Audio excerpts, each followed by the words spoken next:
Adam has arrived. Hey, Maurice and Odie gonna take over like Zach and Cody. Black and Snerdy is the best podcast. Gonna boom like Wile E. Coyote. Gonna make magic, they move like they hairy. Ain't talking about mental health, no, it's not scary. You know that she coming up with the astrology. Mo got a comic and that's the best policy. Maurice the goat, talking about animation cause you know. Odie, she moving wavy like the boat. Watching some movies and she taking notes. Yeah, kick back, listen. Black and Snerdy have risen. Upload on a mission. 5 stars, never dissing. Black and Snerdy, ooh. Black and Snerdy, yeah. Black and Snerdy. Hello and welcome to another episode of the Black and Snerdy podcast, the only podcast where two sexy black nerds get together to shoot the shit. I am Mo, aka Kid Licorish. And I'm Odie. And together we are the aforementioned nerds here on episode 179 of the Black and Snerdy podcast. How are you doing today? I'm doing okay. Mm-hmm. Yeah, I'm kind of tired. Mm-hmm. Just feeling like achy and stuff. But Mm-hmm. other than that, Are you saying achy or icky? achy? Both achy and icky. Got you. But yeah, other than that, I mean, as best as can be, Mm-hmm. given the times that we're in. Yeah. Understandable. That's understandable. How are you? I am. I could be better. I could honestly be better. I mean, look, I have something lined up tomorrow, so that's good. But otherwise, I could be better. Yeah, You know, same. like we had a pretty good weekend, I would say. Yeah. And you know, we enjoyed a relaxing day off. Yeah. You enjoyed a relaxing day off. I enjoyed a day. It's not a day off when it's just a day. It's just another day when you're sitting here at the phone or one of those days. Whatever. It's fine. Yeah, but Tried. yeah, I tried. And something. I immediately abandoned it because I don't commit sometimes, and that's okay. All right. Is it? Yeah, it is. All right. So, are you ready to jump into this week's shenanigans? I sure am, with a little bit of pop topics. When you want a hot meal without a big deal, what you gonna pick? Pop topics. All right, where do you want to start with pop topics? I think we have to start with the obvious Oscars. Yes, the 2026 Academy Awards. You know, by the time you're watching this, it will have already taken place. Yes. For us, it was last night. Mm-hmm. And boy, oh boy, was it a kind of frustrating night. Yeah, I mean, so this is the thing. The last time I watched, I want to say the full show Mm-hmm. was when Black Panther, the first one, was nominated for what, Best Picture? yeah, for Best Picture. And Okay. so you remember, I don't know if you remember this, Mm-hmm. but Chadwick Boseman had passed away before during the nomination season, or even before, because he passed away in August. I Yes. believe it was August 29th. Yes. And so when obviously the movie comes out, everyone really loves it. Mm-hmm. Award season starts, you're seeing all these nominations. You see the movie gets nominated for Best Picture. I Yes. believe Chadwick had some nominations for, I think, Best Lead Actor. It received a total of 7 nominations for 2019's Oscars. So it was like a big deal. Everyone was excited. First of all, we all know Black Panther was a moment. Yes, it was. A cultural juggernaut of a moment. And it was also just like taking out any of like the cultural aspects of the blackness of it, which is hard to do because that's really what it's surrounded by. Just in general, a really great movie. You know? Yes. Great shot, great cinematography, great acting, great script, like just really good, right? Especially for a Marvel film. I have said on this podcast and outside of this podcast that Black Panther is a nearly perfect movie. Yeah. And it's like... And when I say nearly, I mean those goddamn rhinos. So 9.7 out of 10. Sure. So when the time comes, the lineup of the awards changes throughout the night. And so they tell you like maybe it's a few days or so, or a day before what the lineup is going to be. I believe it was either Best Picture or Best Leading Actor was slated for like the last of the evening. Sure. And so everyone, Sure. the way that they were hyping up, the way the movie's being hyped up, just critically by the fan base, everyone was like, "Oh, of course." Black Panther's gonna get it, and of course Chadwick's gonna get it. Well, Chadwick wasn't nominated for Best Actor in a leading role that year. He wasn't. What was he up against with Anthony Hopkins? Because he was up against something with Anthony Hopkins. Oh wait, maybe that was that. Ma I Rainey. think that was Ma Rainey. Black Bottoms. Yeah, Ma Rainey, Black Bottoms. Yeah. So maybe I'm thinking of, was it that one then? Because what I remember is he has passed the award ceremony. It was curated to seem as if he was going to get the award for the nomination. And of course, everyone's excited about this because of the fact that he's passed away. Great actor. We felt like, this is going to be the time and place where he's going to get the award. 2020 was Chadwick Boseman's role in Ma Rainey's Black Bottom, Best Actor in a leading role. Thank you for the correction. So we go throughout the whole night. Everyone's really like locked into it. Comes to the end, and guess who gets the award? Anthony Hopkins. Yes, Anthony Hopkins for The Father.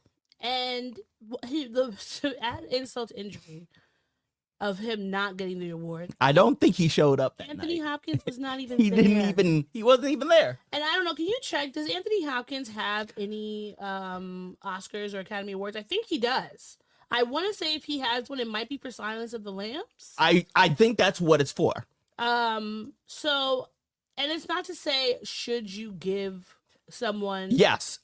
He has 4 Best Actor Oscars and 2 Best Supporting Oscars. Okay, great. Well, good for him. He has them. Yeah. But Chadwick Boseman, still relatively young and new in his career, did not have any. And it's not to say you should just give it to someone because they've passed or anything like that. But the caliber of actor that he was, the movie, Ma Rainey's Black Bottom, was far more critically acclaimed, far more talked about than The Father.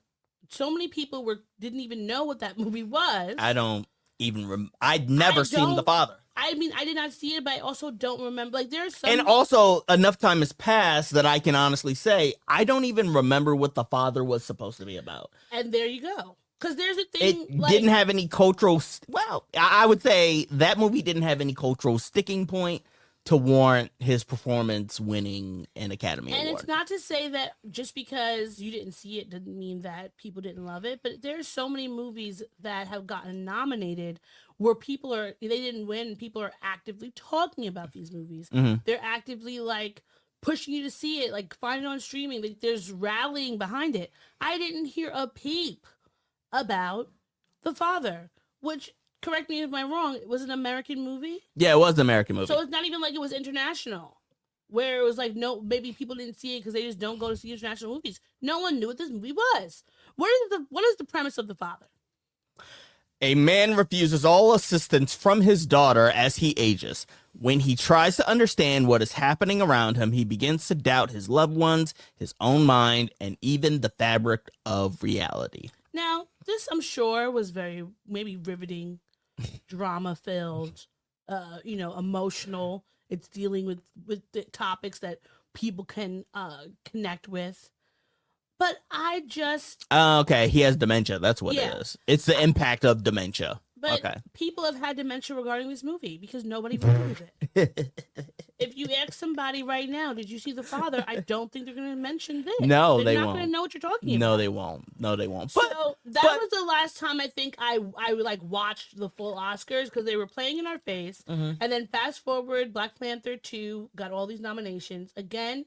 Played and not, and even if you weren't going to say Black Panther should have won, that was not for me like Black Panther, but I definitely felt like Angela Bassett should have won that year. I forgot who she was up against, but I remember being annoyed specifically for her because compared to Black Panther, the first one, Black Panther 2 good, but not as amazing, right? Mm-hmm. So I was not going to be jumping out any windows talking about we need to give it Best Picture.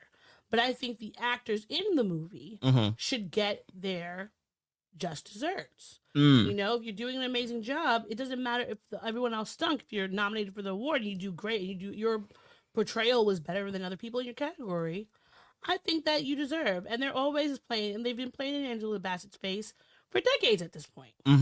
Because I don't think she's ever, maybe she's gotten an honorary, but I don't think she's actually ever gotten one. Like, for her performances, which is crazy to me. Okay, so that year, actually, this might not be the right year. But yeah, I do remember that Angela Bassett was nominated for Best Supporting Actress, I believe. Yeah. If I'm remembering correctly. The Queen. Yeah, if I'm remembering correctly, Angela Bassett was, here it is, in the 95th Academy Awards that took place in 2023. Angela Bassett was nominated for Best Actress in a Supporting Role. Okay. This was the year that she lost to Jamie Lee Curtis in Everything Everywhere All at Once. Yeah. I understand why she lost. It still doesn't hurt any less. Does that make sense? Yes. Because Everything All at Once, we've seen it a million times. We've talked about it a lot. Great movie. Love that movie. It's a great movie. Great. And so, but that didn't still, it just added insult to injury. Sure. For me. So I haven't really been watching them. I'll catch the clips. I like the red carpet. I want to see what everyone's wearing. Okay, so I'll catch the clips of what's happened. Okay, so you haven't really engaged with the Oscars for a few years at this point. Yeah. So this year I was like, well, Sinners is getting all this acclaim. It's all getting all these nominations. Everyone's talking about it. Everyone loves it. I loved this movie. And I thought it was amazing. And then the other movies, some of them I knew I wanted to see. Some of them I was kind of mad about. The other movie that Sinners was going up against pretty heavily was One Battle After Another. Like, other than Sinners, One Battle After Another was really like the movie to beat, because both of them I think were getting the same amount of both fan and critical acclaim. Yes. High results on Rotten Tomatoes.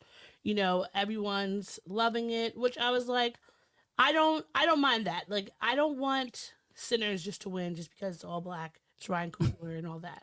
Because I'm rooting for everybody black, but I'm also rooting for the best, right? Yeah. So understandable. This year, it was very stressful watching the Oscars. Yes. Because every time Sinners was up in a category, it felt like, are they going to give it to them? Is this going to be a Color Purple situation where they have all these nominations and they leave home with nothing? Because for the first, I want to say, maybe hour or so, they weren't getting anything. They didn't get anything. And I was watching the Oscars with you, and I think at one point I introduced my theory that Sinners, which was nominated for so many Oscars, will probably... Okay, my theory changed over the night. Yeah. First, my theory was Sinners is not going to win anything. Then my theory was, Sinners might win, like, the technical awards. Yeah. Like best, costumes or best production and stuff like that. But then when costume went to, I think, what did costume go to? Frankenstein? Yeah, Frankenstein. It was Frankenstein. No, yeah, it did. Best costume went to Frankenstein. And then I was like, maybe it'll win for best makeup and hairstyle. And then it also went to Frankenstein. And I was... and then I was like, production design. And then it went to Frankenstein. Which I felt like was overkill for Frankenstein. I think Frankenstein should have definitely got it without seeing the movie. Yeah. And just seeing, like, obviously clips and things. I think Frankenstein should have definitely gotten makeup. Yeah. But Ruthie Carter did an amazing job for Sinners. And then they introduced best casting, which is a new category. And I had the theory that, like, This is the category where they introduced it just so that they could say that they gave it to Sinners so that Sinners will be an Academy Award-winning movie for this new category. Nope, it went to One Battle After Another. Now, by this point, you probably know One Battle After Another, one Best Picture. It won a lot. Sinners had 16 nominations. Best Picture, Best Director, Best Actor, Best Supporting Actress, Best Original Screenplay, Best Original Score, Best Original Song, Best Film Editing, Best Production Design, Best Casting, Best Cinematography, Best Costume Design, Best Makeup and Hairstyling, Best Sound, Best Visual Effects. Mm-hmm. So is that 16, right? Yeah, I think that's 16. So there was a lot that they got. It was a historic amount of nominations. Yeah. And so as the night goes on and you're getting like one battle after another keeps winning things. And I was like, I'm confused. Now, One Battle After Another has been on our watch list for a while, but it's been kind of tricky because every time I've wanted to watch it, I've seen that runtime. Yeah. And I'm like, 2 hours and 42 minutes? Yeah. What the fuck? Not to say, I don't mind a long movie. But the last time I was in a movie with Leonardo DiCaprio that was only almost 3 hours long, God. The Killers of the Flower Moon, I was really just rethinking my life choices in that movie. It was just too long. We planned our day out poorly, basically, to go see that movie. We planned our day out poorly, not knowing how long that movie was. Because we were just like, oh, let's go see a movie. Sure. Didn't look up anything about it. Just pushed by and got the tickets, right? So when at the end of the night, One Battle After Another won Best Picture, I was utterly just flummoxed and flabbergasted because I did not agree. Okay? Because Sinners, one, it has 16 nominations. They won Best Director, Best Actor, Best Original Screenplay, and Best Score, and Best Cinematography, right? Yeah. Did they win Best Director? Yeah, he did. Ryan Coogler won that one. Yeah, he did. So to me, I think that if a movie has all these nominations, how can they not get Best Picture? Because of the fact that you have you are getting so. It's not unheard of. It's not unheard of as far as the Oscars are. I know it's not. I know it's not unheard of. I just think that it's crazy to me that you could be saying in every category, my movie's in this, that people saw it and said, "Wow, this is really amazing, and this would definitely fit." But you're not going to give me the best movie. Yeah. Well, so to not be biased, I said I wanted to watch One Battle After Another. Yes. We did that today. Yes. Now, having seen Sinners twice. Yes. And watched a million different various videos, including the ASL, the Black ASL version, ASL, American Sign Language. Yes. Including the Black American Sign Language version of Sinners, in which they're literally sign languaging everything. Twice. This was our first time watching One Battle After Another. Now, sure. This is going to be, we're taking a quick segue into this, just a quick discussion of this movie before we go back to the Academy Awards. Sure. Let's make it quick. Can you tell me a yes or no answer? Okay. Do you think this movie deserved Best Picture? No. Okay. I agree.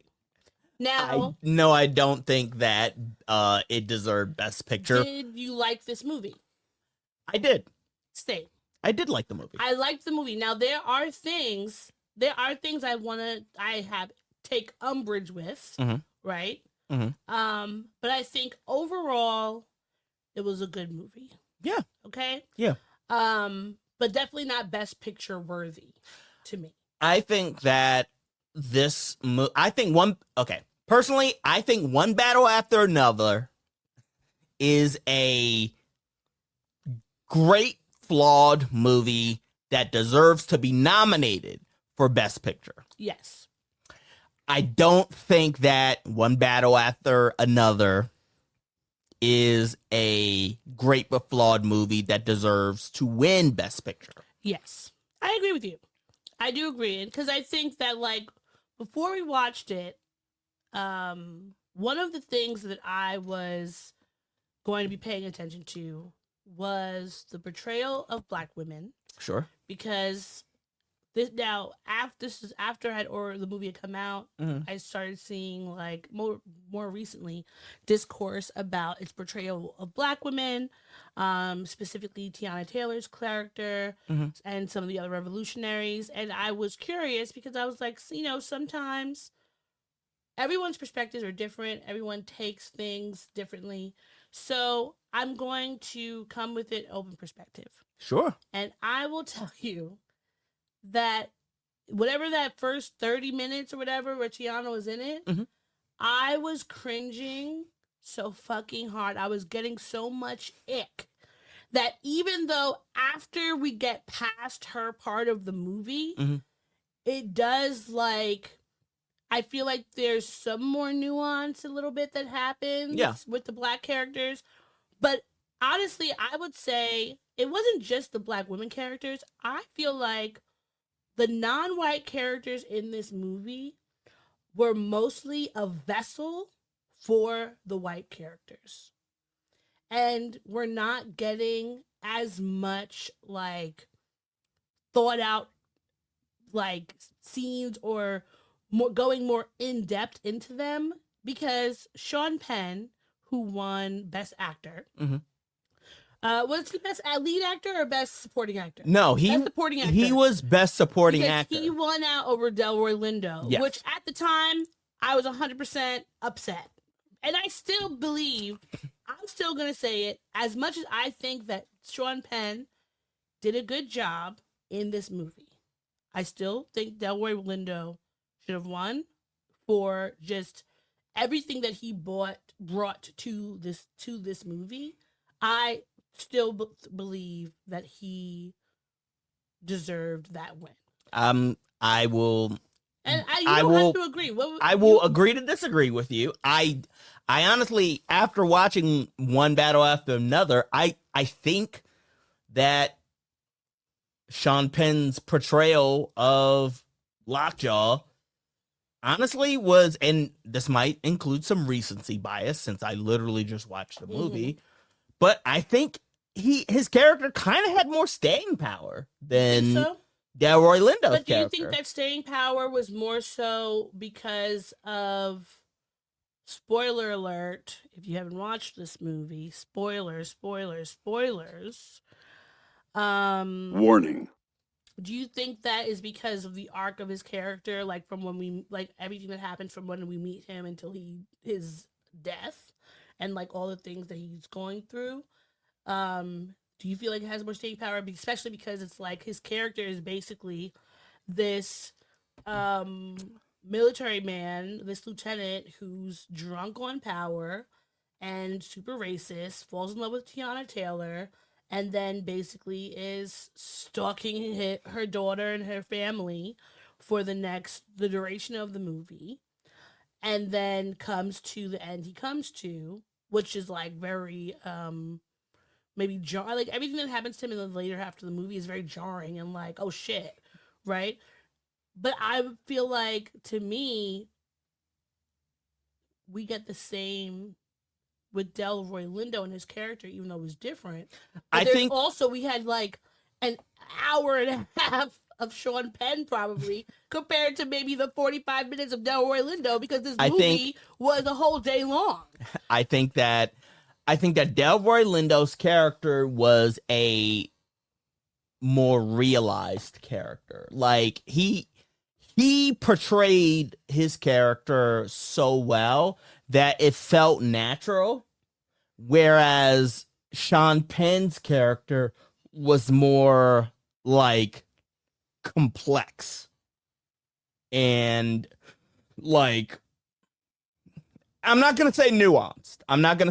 Because it was a pretty straightforward character, but I think he played the complexity of that character so well, yeah, that it made sense to me that he won the award. All right. I mean, talent-wise, I think Sean Penn is very talented. Delroy Lindo is very talented. Yeah, no, I want to make that clear too. Delroy Lindo is an icon, so it's not even. It's like it's apples to oranges. It's apples and oranges. But I would say, I mean, for me, regardless of how talented I think Sean Penn is, I'm still not gonna get off his neck for being an abuser. So it's like awarding an abuser for doing well in this movie, like sure, but I like if you take away his being an abuser. Would I have wanted him to win? No, I still would have given it to Delroy Lindo. Sure. And perhaps that's the cultural aspect of it because it touched me more. Like this racist white man who's fetishizing this black woman and stalking her black daughter because of his own weird racist desires. I am not like, oh, this is a great character who I'm rooting for. Like, I just nothing, but not say rooting for that you were rooting for him, but like I just don't have the connection to the character. I don't think. Okay, so just for clarification and just for edification, I don't think like just because whether you're rooting for them or not rooting for them.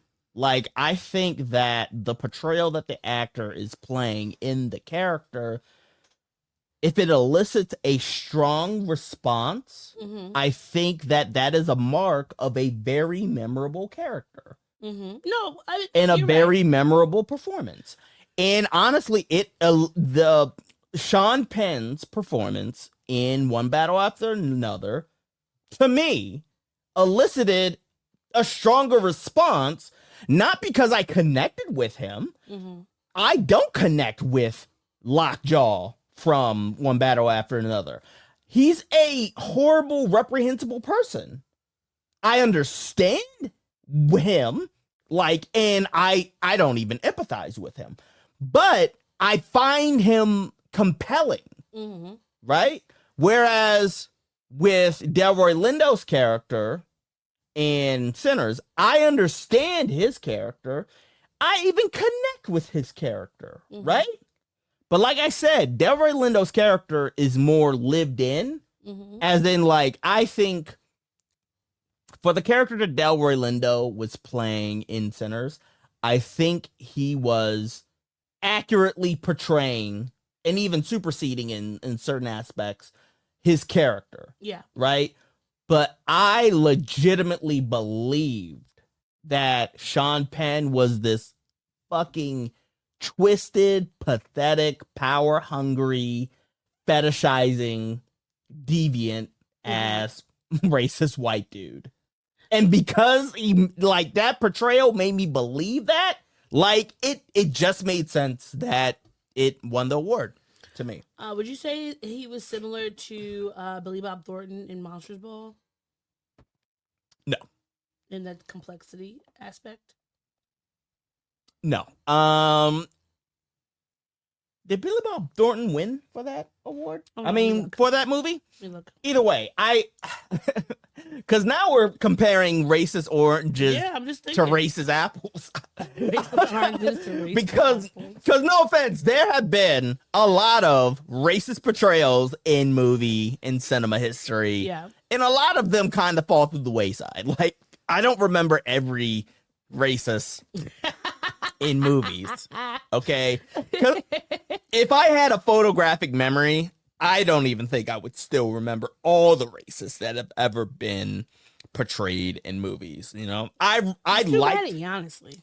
I liked the Black Klansman. Yeah. And I don't remember half the white people in that movie. Yeah. Except for Adam Driver. Adam Driver. That's what I remember. And he's more popular now. Huell Hauser? No, not Huell Hauser. I don't remember.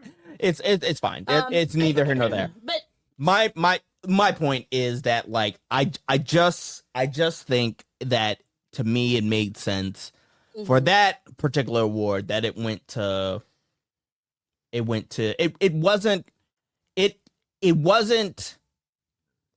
Delroy Lindo's finest hour.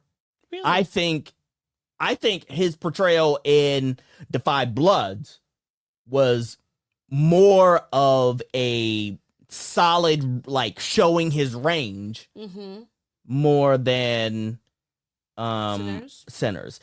And that's not to say that he didn't knock it out the park in Sinners. I just thought that it wasn't like the best he's ever done. Yeah. Well, and that's one that, like, that, because we had two different perspectives on that. And Sure. it was like, watching the movie, I was like, that was one reason I wanted to watch it, because I didn't want to just be like, oh, Sinners should have won everything without having any perspective, and just be like, you know, hating on one battle after another just because of commentary. Yeah, sure. Because, like I said before we watched it, these things could be blown out of proportion, or just everyone could have a different perspective. But I definitely do think that the way that the Black women were portrayed, and specifically, they weren't even just Black women; they were Black revolutionaries. Yeah, and it was such a vapid.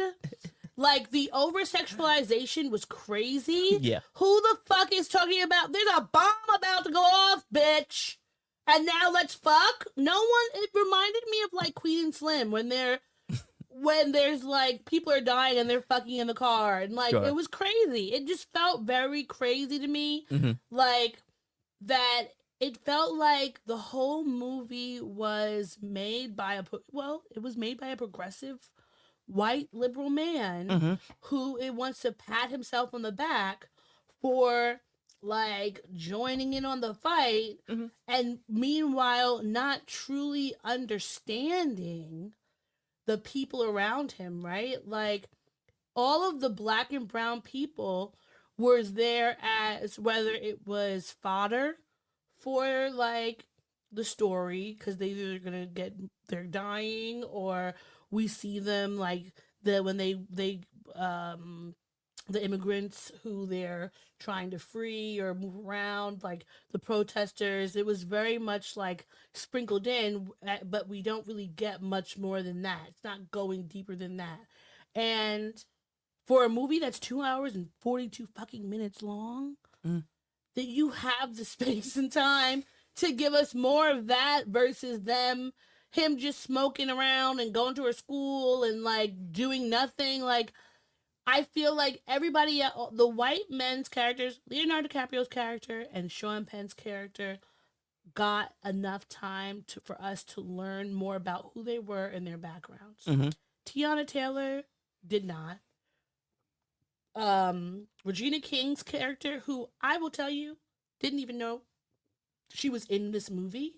With all the press that's been happening, I didn't even know Regina King was in this movie until last night at the Oscars.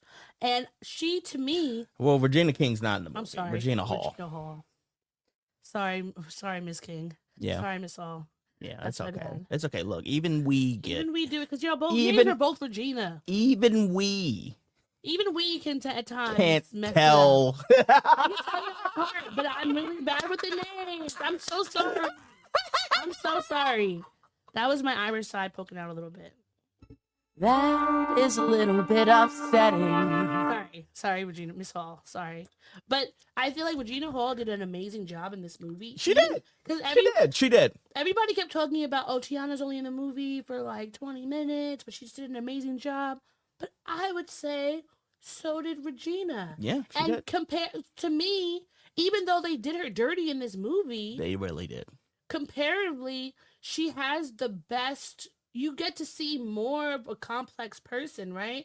But, like, while I was watching it, I was just thinking about, like, I was going back to my media studies classes, and when we're dissecting, like, the Jezebel, the Sapphire, the Mammy, and it's like we see all three of them in this movie in different aspects, and it just was like,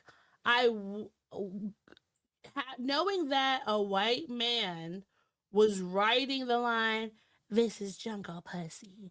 This is what the revolution looks like.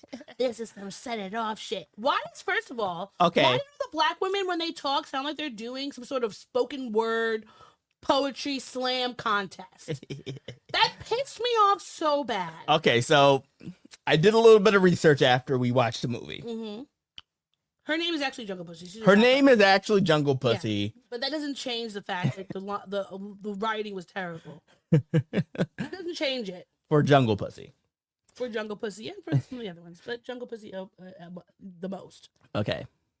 What I found interesting, I personally read this, and I could be wrong, but I read this as Paul Thomas Anderson doing a sort of self-insert character. Oh yeah, he said that because during the awards when he was accepting his nomination, and afterwards when people were asking him if he could like go deeper, he was like, I just want my daughters to see that they can change the world or whatever, because he's married to a black woman, Maya Rudolph. They have these biracial black children. Sure. So I'm He doesn't know how to comb their hair.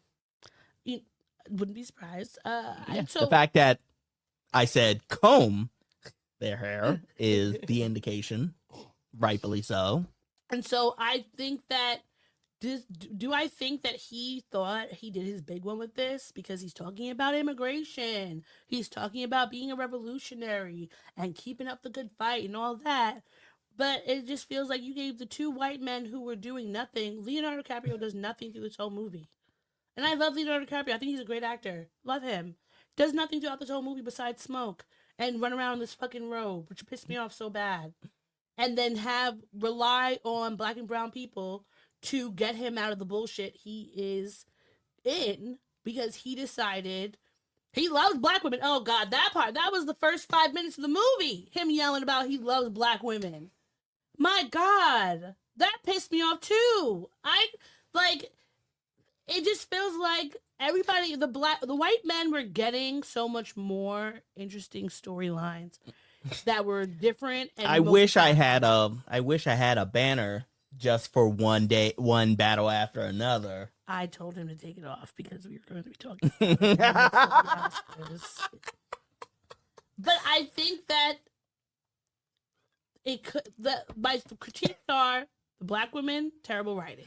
Sure. The long ass runtime. It was too fucking long. Sure. The third one, what was my third one?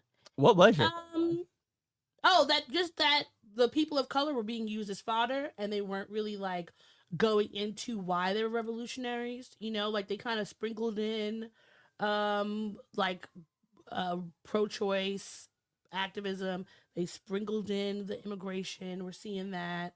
But I feel like we could have had a little bit more conversation. It doesn't seem to me like his character, even though he's supposed to be revolutionary, like he really talks to his daughter about there doesn't seem to be any kind of I'm training my daughter up to be understanding and mindful and woke about what's going on. He talks about in her classroom seeing all these white people who are slave owners on the wall, but I never see them having conversations in this way that are going deeper than you're a drunk fuck up and I have to parent you even though I'm the child.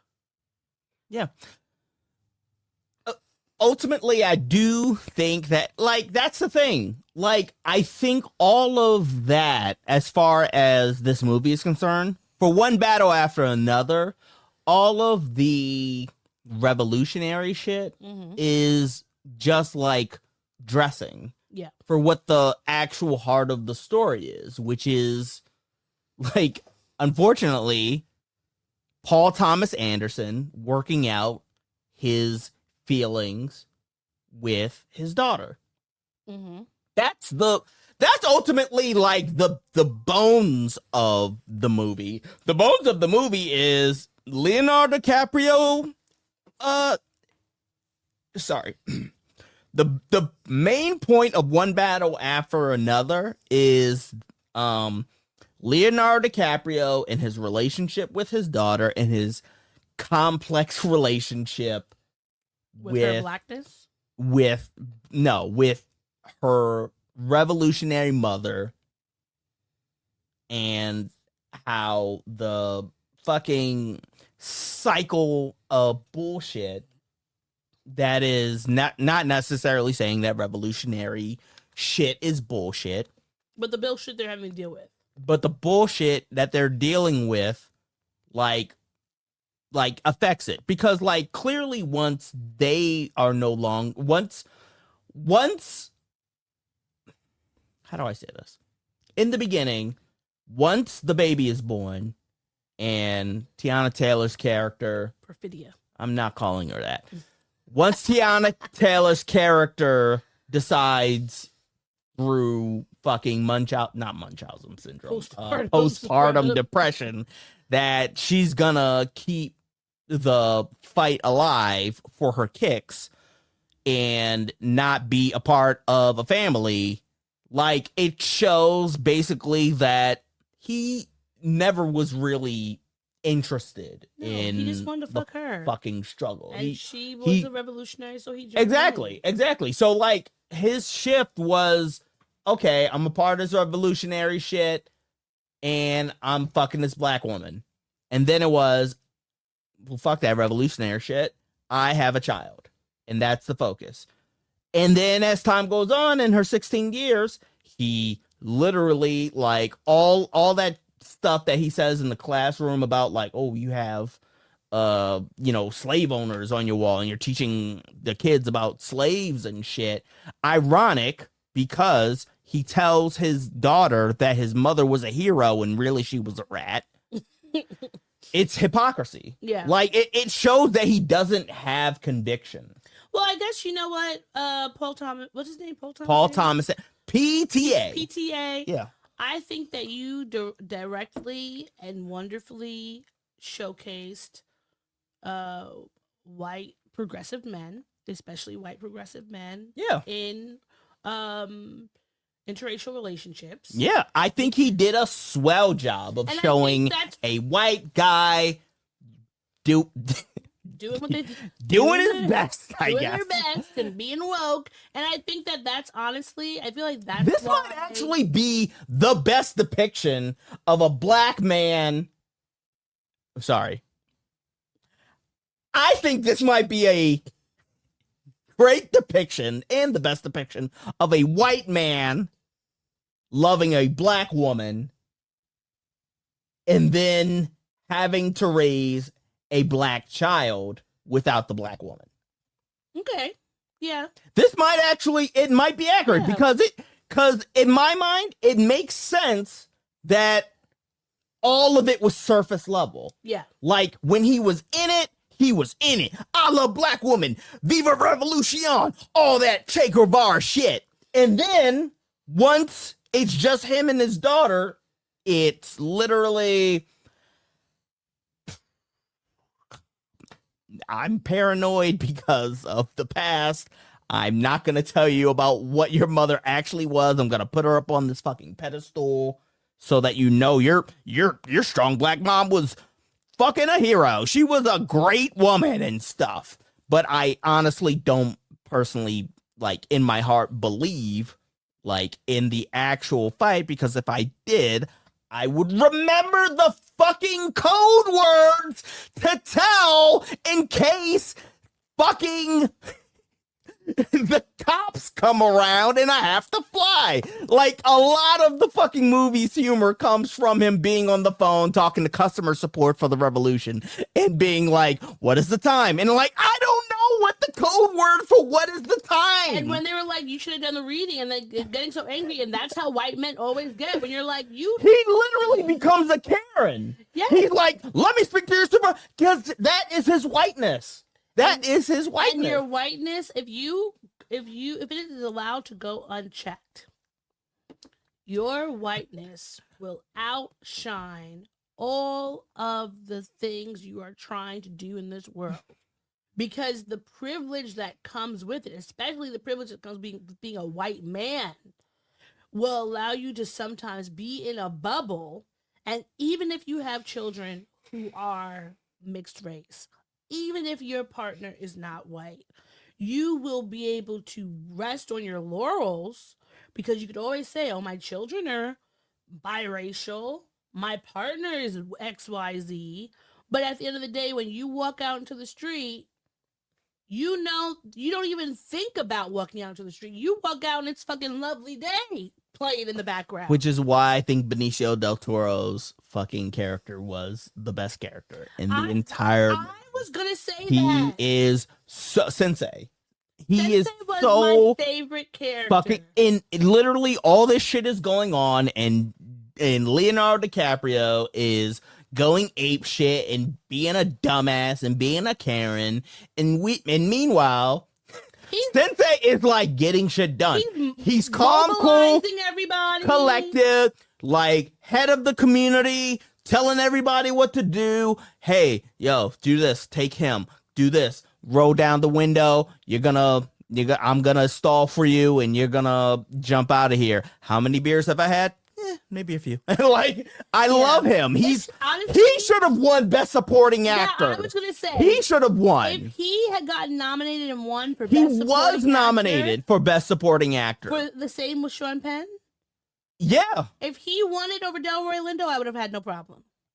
To be honest. He should have won. Because I think that even though he was probably in the movie for total, like, speaking and active in the movie, maybe 20 minutes, maybe 30 minutes at most, he was, to me, more impactful than the whatever hour-long time we got with fucking Lockjaw and the Christmas Men.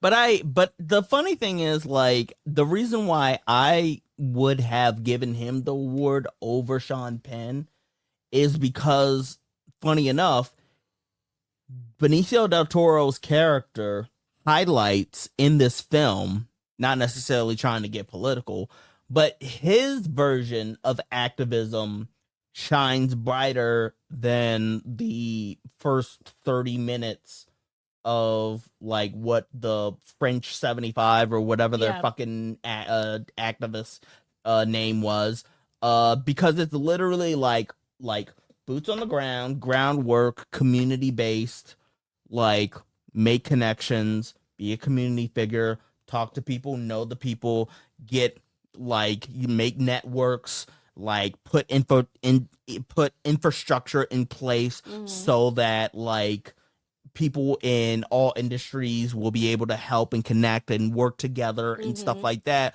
as opposed to the fucking flashy, you know, like, I'm gonna blow up these hotels, I'm gonna blow up these banks, I'm gonna blow up, I'm gonna be pregnant and shoot an AK, like, for the kicks and jollies and jiggles and shit like that. Like, you make all that, like, I love the idea that, like, his activism, Benicio del Toro's character Sensei, his level of activism, and the white coyote or whatever his character's name was, or something like that. Yeah, whatever his character was, it literally was more impactful and more influential throughout the community than whatever they were doing, because what they like that community, Baton Rouge, Back 10, whatever, like, even though that community was created, like, from that activist shit that they were doing, but the coyote dude was doing the legwork, and so was Sensei, in actually fostering, like, the community and communication and, like, preparation and doing this, because when you stay ready, you never have to get ready. Well, I think that's the issue I have with the French 75. Sorry. And how they were portrayed, because of the fact that revolutionaries know, revolutionaries, activists, that you can't, it's not just one place. It's not just, you know, blowing up a bank or doing a protest. It's also having people at home who could cook, having people in medicine who can help the sick, having people in the community. It's playing the long game. It's everybody. It's playing the long game. You need to have people in different infantries, because all of them are necessary and all of them are going to get you to that goal, because when you are too focused on, like, the fun of blowing shit up or whatever, and that power, it can begin to degrade the point of what you're doing, because then people's egos, etc., start growing too big. People start getting too powerful.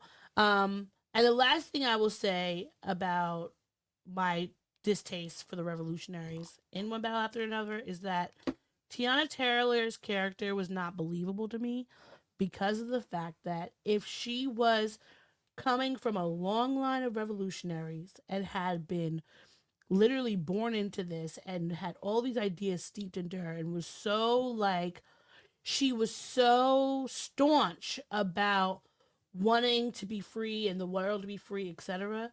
I do not believe that her character, when she got caught, she would have either died rather than get caught, or she would have gone to prison and she would not have ratted people out. I do not think she would have sacrificed the other members of her team for her freedom. And I think that, honestly, this might be different. I think that's the most believable thing. Because, here's the thing. Revolutionaries, like, how do I say this? She was born into a family of revolutionaries. I didn't get the read that she ever connected to her revolutionary ancestral past. well, I mean, that's probably, I think, What also read the to writing. me, and quite frankly, Teyana Taylor's character, I don't even think that she thought that she was a revolutionary. I read her as doing this, like, because she was born and raised to be a revolutionary. She doesn't get fulfillment from being a revolutionary. She gets fulfillment from fucking, like, want and destruction and the fucking thrill of blowing shit up and the thrill of fucking, like, belittling men and fucking the patriarchy and fucking, like, you know, Fucking like, in general. yeah, and fucking in general. Well, okay, well, not fucking in general, but like she gets more gratification and satisfaction from the act than the actual cause. The act of revolutionary than the actual cause of whatever the revolution was, which is why I think in this movie it's never really specified what the overall fucking message of French 75 is. That's why Not I really. took umbrage with is that In the like, beginning, it was they're breaking out immigrants and then they're blowing up banks and they're robbing banks or whatever. It was never really specific because it didn't really matter to her. I think it was literally just she was born into this and she found the thing that gave her thrills and her kicks, which was fucking want, violence, destruction, and honestly belittling white men. Yeah, probably. Either by pointing a gun at them and making them get an erection, or by getting pregnant with them and cucking the other one. So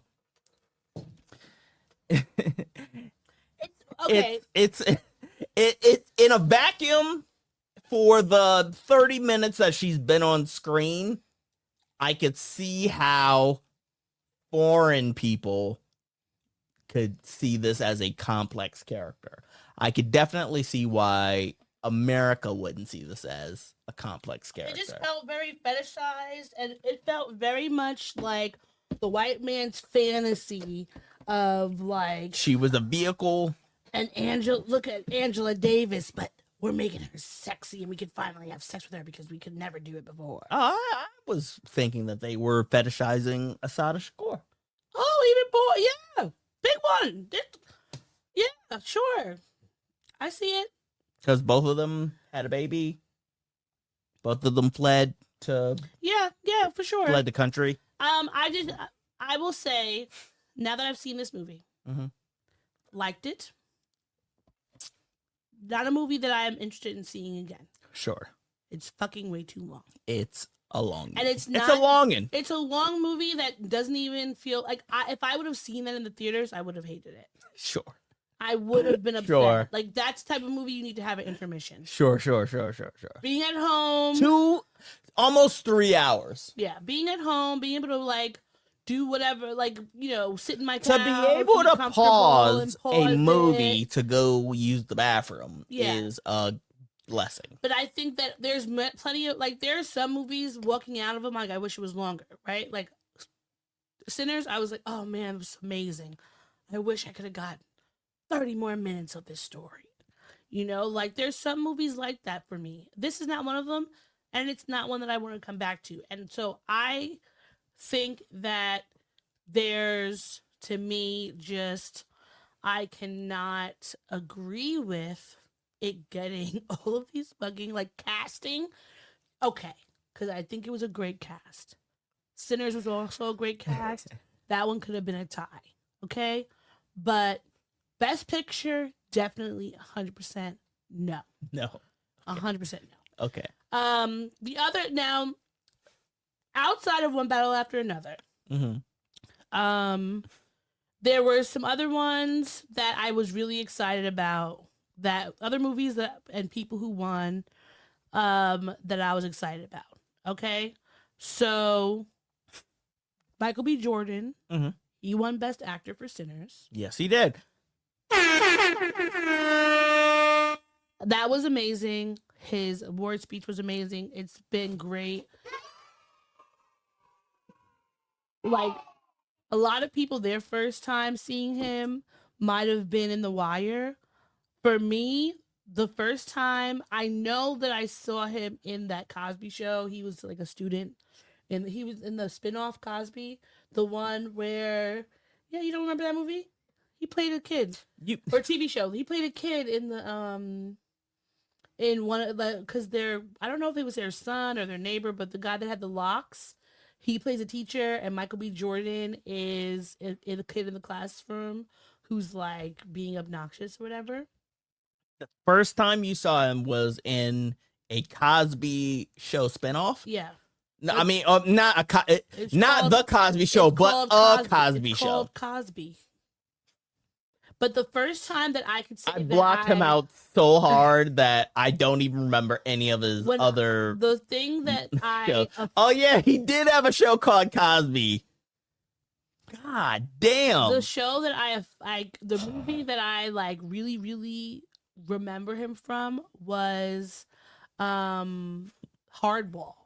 He was in Hardball. He plays, I forget the name of the character he plays, but he's like maybe a few months too old. His mom changes his birth certificate.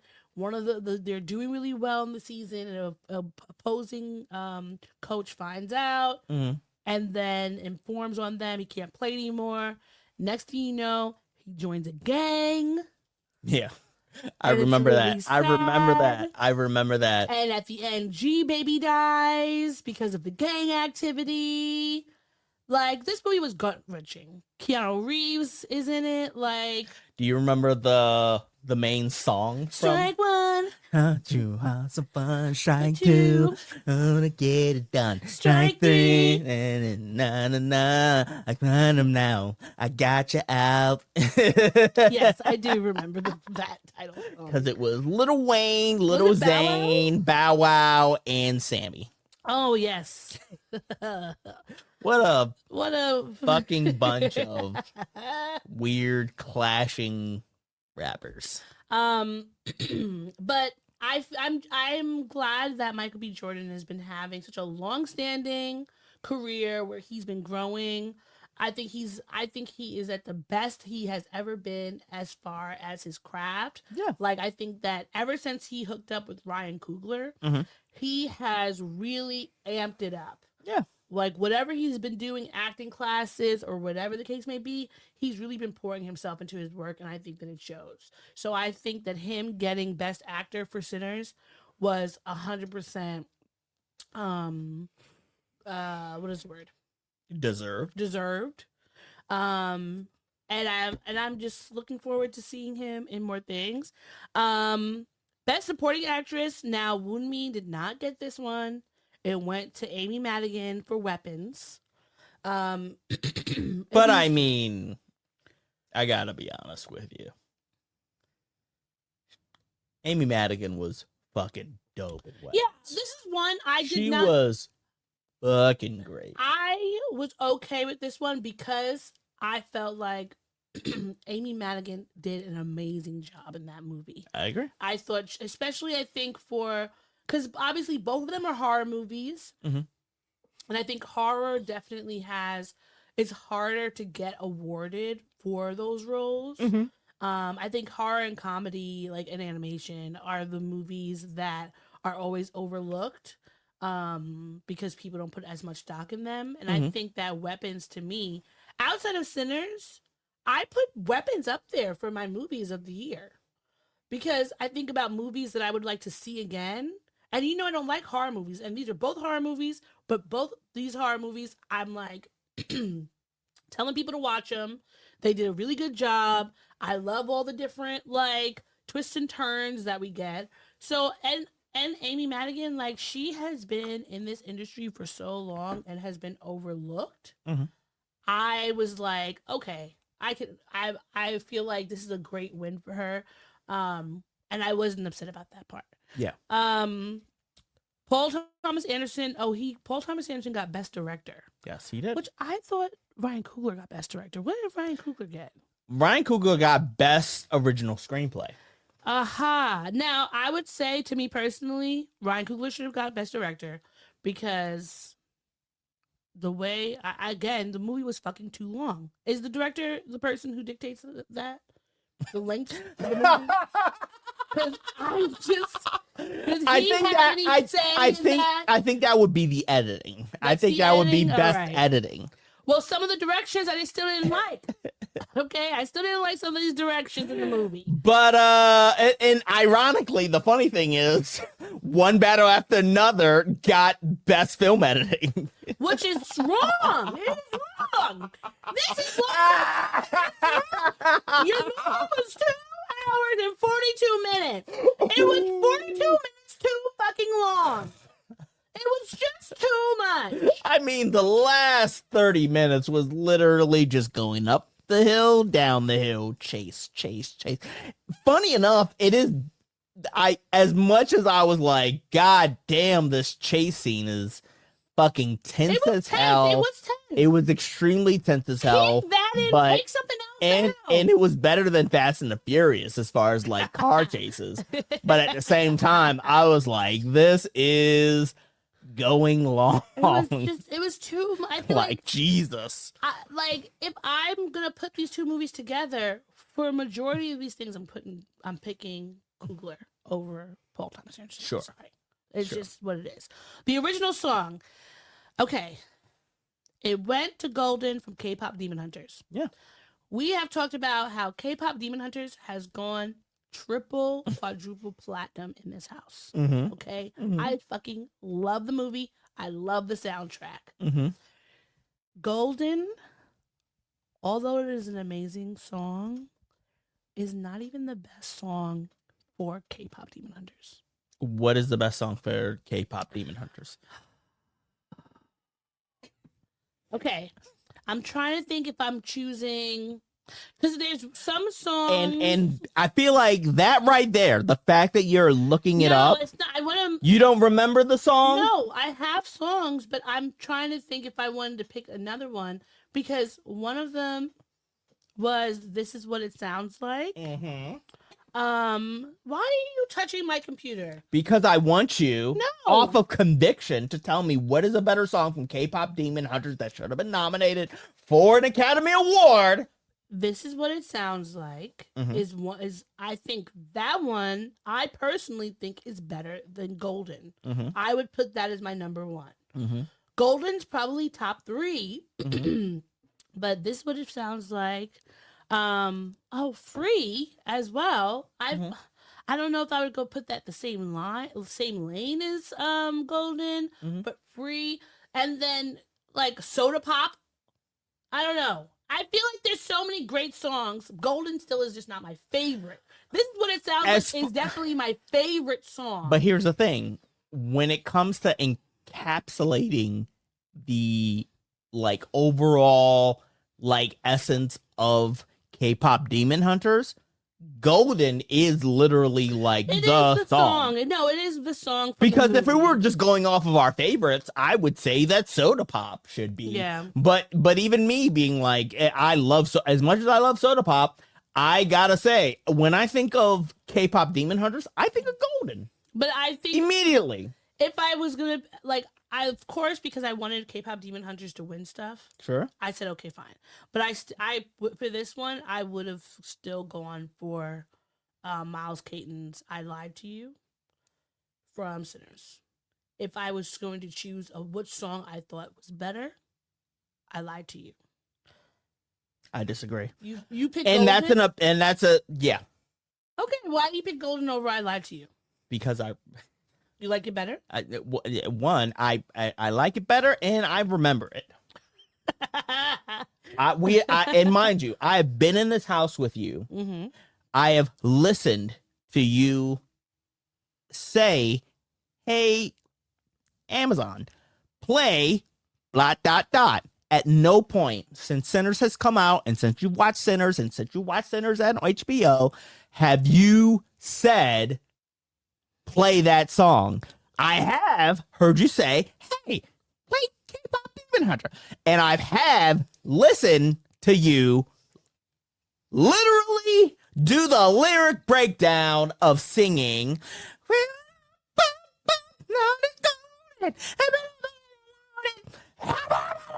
Golden. I've seen you do that. I have seen you do that all the time. Which is the mark of a good song. I'm not saying that song isn't a good song, but what I'm saying is that it got an Academy Award because it deserved it. I want to say that I'm fine with them getting this award because I think that You're fine. No, I'm fine with it. Okay. I'm fine with it because I love K-pop Demon Hunter so much. Sure. And because I think that the movie deserved to get awards in different areas. Mm-hmm. So was fine with that. They did so for both Sinners and K-pop Demon Hunters, they did a live rendition of the two songs, Golden and I Lied to You. What did you think about the two performances? Obviously, I Lied to You was a more memorable performance at the Oscars because I Lied to You was the song that in the movie was like that. When he generational, yeah, that was more memorable, and they had fucking Shabuzi up there. They had playing Shabuzi, the guitar. They had what's your name from Alabama Shakes? Brittany from Alabama Shakes. Mm-hmm. Misty Copeland was up there. Yeah, to shove it into Timothy Chalamet's face. No, they fucking ballerinas and shit. Yeah, that was a ballerina. She came out of retirement to do that. You're telling me that wasn't? No, I don't think that had anything to do with Timothy Chalamet. I think it had everything to do with the fact that there was a ballerina in Sinners doing her, I think it's called the Phoenix or her Firebird dance. I think both. That is based on her. I think both could be true.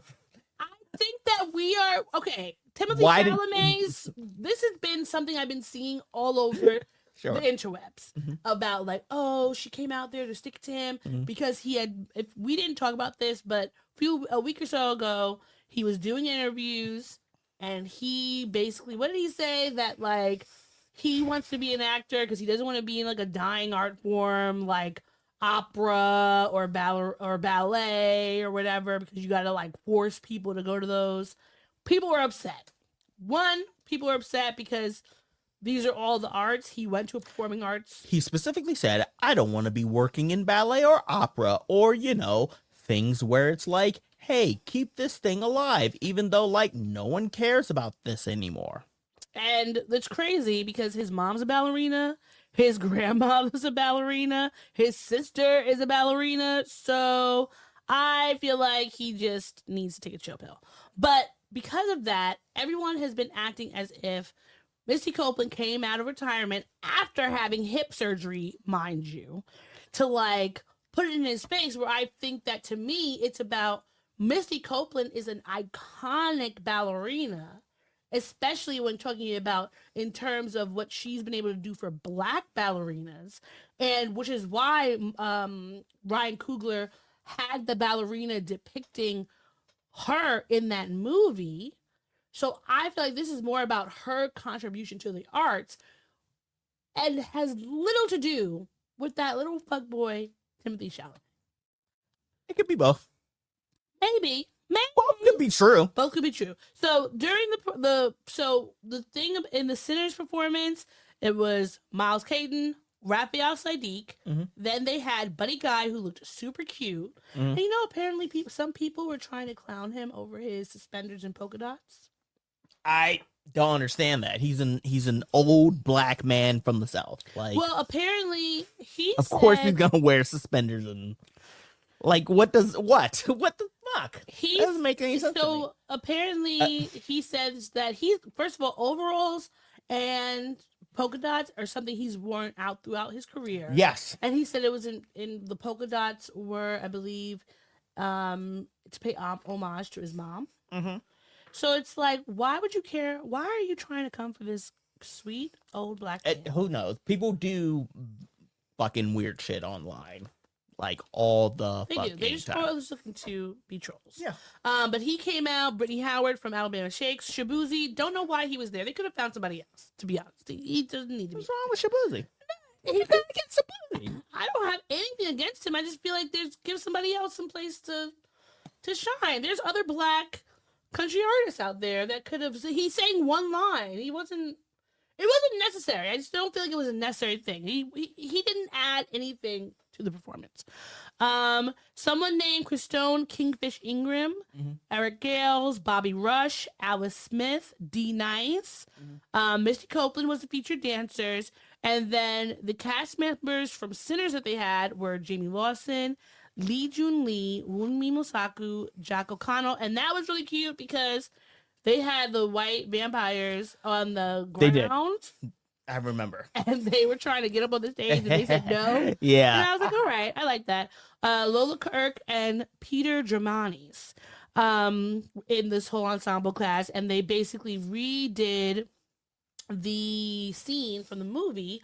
So they had the different dancers throughout history, from the various cultures. The signature scene from the movie of Sinners was the performance at the Oscars. So that was great. Very memorable. And then Very memorable. For K-pop Demon Hunters, of course, they performed Golden. They looked great. I love that they had I appreciate the fact that we're getting cultural things on the Oscars that we've never seen before. Like having women in hanboks, which are the dresses, on stage and really going up for Korean culture. That was amazing for me. Good. And I'm not Korean, but I appreciate getting to see other people's cultures being able to be celebrated on stages that for a long time have kept them out. Also, the ladies sounded amazing. So they sounded amazing. They sounded amazing. Great. They looked amazing. Golden is an amazing song. It is an amazing song. The only thing that I wish was a little different is I wish that they would have given them a little bit more time so they could do a little bit of a montage of a few different songs. Nah. Why would they need more songs if that was the song that they were nominated for? Because it's a whole musical movie. I thought the movie wasn't nominated. The song was not. They were performing the songs that were nominated for Best Original Song, I believe. But they're the only two that performed. What about everybody else? Nobody else performed a song. About the fucking other songs. Do you remember the other songs? I don't know what the other songs were. Do you remember the other? First off, they were there. Okay. All right. Those were the only two that you performed. Okay. So why not give them space to you? Also, the movie was with Sinners, they only have one song. Do you remember the song from Train Dreams? I don't know. Do you remember the song? I don't know any of the other songs. From Viva Birdie? That makes no difference. I don't care about any of those other movies because I didn't see any of those other movies. But what I'm talking about is this movie had multiple songs. Sinners only has one song. So them just doing one... Sinners has multiple songs. Sinners has multiple songs, yes, but the songs that people remember is that one main song. I lied to you. The other songs, I can't name them. I don't remember what they are. Were they probably great? Yes, I'm sure, but I don't remember them. And it's also not a. It is there's music happening in the movie, but it's not a musical. So I think because K-pop Demon Hunters was a full musical, that they could have done a little bit of a melody. But I understand they were doing songs they were nominated for. Yes. But I just think they could have done a little, because they did a little bit of This Is What It Sounds Like in the beginning. But I think they could have had a little bit more. That's it. Okay. But otherwise, the performance was great. Okay. Original score went to Sinners for Ludwig Göransson. He did an amazing job, so that was rightfully won.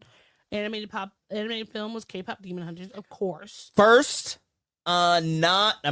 first. I think it might be the second non-Disney, DreamWorks animated movie to be awarded an Oscar. Yeah, because Zootopia and Elio did not get it. And they shouldn't have. Zootopia 2 and Elio. I saw that the owner of Disney was talking about they have to rethink what they're doing with their movies now to make them. But Disney needs to rethink what they're doing with everything that they're doing. But that's a longer conversation that I'm not going to get into. International film, Sentimental Value. Stellan Skarsgård plays a father who's like a director, producer, and his two daughters, their complicated relationship. Ellie Fanning's in it. I really want to see this movie. I've had it on my watch list. I'm not surprised that it won. But something that did surprise me is apparently when the international film wins, it's for the country. The country gets the award and not the person. Right. So I was surprised by that. That doesn't really make much sense to me that the country's getting it and not, what's his name? Joachim from Norway, who created the film, does not get the award. Because he's doing it for his... I'm sure he has the award... look, those countries have their own Hollywood versions of their Oscars in their countries. So I'm sure they're awarded in their own country. Yeah. Like, it makes sense that if your country's movie wins an award, it makes sense that the country gets the award. I feel like that should be for the person, but give it to both. Give it to both. Let's split the hairs. Give it to both. But I do think that Joaquin's speech was really great. He quoted James Baldwin. It was very like anti-war, very anti what's been happening in the Sudan and Palestine, Ukraine, etc. So that was I appreciated the winners who came up and actually talked about the issues that's going on versus just like, it's very easy to get up there, win an award, and not acknowledge the crazy things that are currently happening. And they didn't do that, which was great. Documentary feature, Mr. Nobody Against Putin. I really want to see that now. I feel like I had not heard about that documentary. I had wanted to go to the movie about Hind Rajaj, I think you pronounce it. Hind was, I believe, 8-year-old girl who died was unalived in Palestine. And they did a documentary about her. So I was rooting for that movie. But I do think that the Mr. Nobody Against Putin, I do think that was also a very impactful film, just from everything I found out afterwards when I was looking it up and what it was about. And just talking about, how your country can get taken away from you in these little steps. And they spoke about that, which I thought was very important, especially during the climate that we're in now. Best sound went to F1. I have not seen F1. It's the movie about NASCAR. So is it about the Formula One, not NASCAR? Oh, sorry, Formula One. But what is the sound? Is it the vroom vrooms? Yes. They had very compelling vroom vrooms. I'm curious. Because their vroom vrooms were so much better than what else were for best sound, it was better than Frankenstein's Roar or One Battle After Another's fucking Jungle Pussy or Sinner's Great soundtrack, I guess. Yeah. Another one where Sinners was kind of fucking awards stolen from They them. made those cars sound so real. But they had to give it something, I guess. Sure. Cinematography went to Autumn Arakpa from Sinners. She is the first woman, also the first Black and Asian woman to win. She is her father is Black American Creole, and her mother is Filipino. Yeah. Which was dope. Blazing a trail. She's blazing a trail. Yes, we heard. We heard you say She's that. a trailblazing. Anyway, she did an amazing job. I'm very happy for her. I want her to wish her all the success because in the movie when we were watching Sinners, that one of the first things that I commented on was the cinematography. So I 100% believe that she should have won that. Original screenplay, Ryan Coogler. Sorry, what were you gonna say? No. I was just gonna say that, like, after her win, I heard that she got booked on the Mel Brooks reboot adaptation. For what? Blazing Saddles. Rule of threes. You did it. But one moment was very cute when she won. Brian Coogler ran and got her son so he could from the back so he could see his mother. Yeah. Which was really cute. That's adorable. Brian Coogler is just like He's a good guy. he's a good guy. And I don't know if you noticed it, but throughout the awards when like someone from Sinners was winning, he was doing the sign language "I love you," and I didn't know that his wife, is her name Zinni, she's a ASL interpreter. Didn't know that either. I didn't know that until someone pointed that out today. I was not aware of that. Adapted screenplay was One Battle After Another because it's based off a book, Pinot book that came out quite some time ago. The short film, now that was the live action short film was a bit of a like chaotic moment because it was an actual tie. Yeah, I looked this up while we were watching the Academy Awards. Apparently, the Academy Awards has only tied a handful of times. And this was another instance I think it was where number 6. Yeah, maybe 6. But the winners were the singers and 2 people exchanging saliva. I have not heard or seen any of these, so I just have to go with whatever they say. The animated short film was The Girl Who Cried Pearls. I have not seen that, but I think you said 7 now. 7 now. So Yeah. The Girl Who Cried Pearls. I did see a lot of people talking about how that was really good. So good for them. The documentary short film, All the Empty Rooms. That one is really good. It's really heartbreaking. It's about the rooms of children. It was based on 4 children's rooms who were killed in school shootings. And they brought up, one of the mothers of the children who passed away in Uvalde. So that was a really nice moment. If you have not seen it already, I want to say it's on HBO, and it's only about 35 minutes. So it's a very quick movie, but it is definitely very impactful. Visual effects, Avatar, Fire, and Ash won. Now, I have a little bit of a problem with Avatar winning visual effects like every time it comes out. And the thing is that it's the same visual effects that you had from the previous movie. Not to say they're Sorry. I don't mean to cut you off. What the movie about the Uvalde? Yeah. What was it called? All the Empty Rooms. All the Empty Rooms. What award did that win? Documentary short film. Documentary short film. Okay, sorry about that. I thought because I think I might have gotten that mixed up with best live action short film. Best live action short film got tied. It was the singer. That's the tie. Yeah, that's what I talked about. Yeah, the singer and 2 people exchanging saliva. Okay, got you. Sorry about that. So yeah, I feel like with Avatar, they've had maybe improvements on some of the visual effects, but for the most part, I feel like it's the same. Am I wrong? As far as effects? Yeah. I feel like the effects are basically the same. You've just been improving on it, maybe, but I don't feel like they're like crazy different from the original movie. No, like, And now I have not seen the last one. I've seen the first two. Those first two movies looked about the same, and they both won awards. okay. So this is what I will say about the Avatar movies. The Avatar movies, the amount of effects and detail that they put for movie goers in the theaters is insane. It's a whole experience, and it's incredible. And honestly, I do believe that it should win. Like, for The Way of the Water, they literally studied water to make water look like water.